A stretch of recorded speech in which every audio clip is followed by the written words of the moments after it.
Comprendre les spécifications d'une voiture en une minute. Vous avez du mal à comprendre les spécifications lors de l'achat d'une voiture?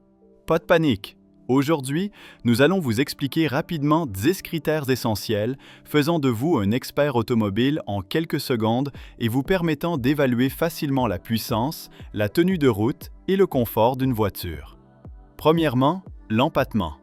Il s'agit de la distance entre le centre des roues avant et le centre des roues arrière, ce qui influe directement sur l'espace aux jambes à l'arrière. Plus l'empattement est long, plus les sièges arrière sont larges. Ne vous fiez pas uniquement à la longueur de la voiture. L'empattement est déterminant pour l'espace intérieur. Deuxièmement, la largeur de voie. Il s'agit de la largeur entre les roues gauche et droite. Plus la voie est large, plus la voiture a d'espace latéral, ce qui se traduit par une meilleure stabilité à haute vitesse et une réduction du roulis en virage.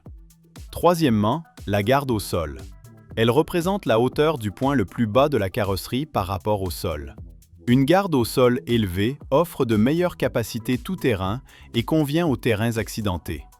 Une garde au sol plus basse assure un centre de gravité stable et une maniabilité précise, ce qui la rend adaptée à la route. Les véhicules tout-terrain et les voitures de sport en sont de parfaits exemples. Quatrièmement, la cylindrée du moteur. Les chiffres comme 1,5 ou 2,0 indiquent la cylindrée totale des cylindres du moteur, un peu comme la capacité pulmonaire d'une personne. Généralement, plus la cylindrée est importante, plus la puissance est élevée, mais aussi plus la consommation de carburant. Si le moteur se termine par un T, comme un 1,5 T, il est turbocompressé et, à cylindrée égale, il sera de 20% à 50% plus puissant qu'un moteur atmosphérique. Cinquièmement, la puissance. La puissance reflète directement la force du moteur. Plus le chiffre est élevé, plus l'accélération et la vitesse de pointe sont importantes. L'unité couramment utilisée est le cheval-vapeur, mais on utilise aussi le kilowatt.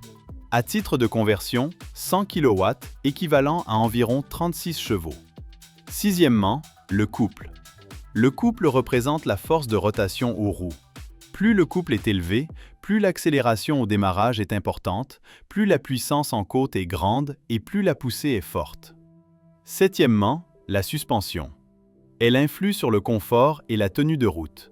Les systèmes de suspension courants comprennent les suspensions McPherson à double triangulation, multibras et à essieu de torsion. Les suspensions multibras offrent un bon confort. Les suspensions à double triangulation privilégient la tenue de route. Les suspensions McPherson offrent un confort de conduite relativement modéré et les suspensions à essieu de torsion sont les moins performantes. Huitième point, le type de transmission.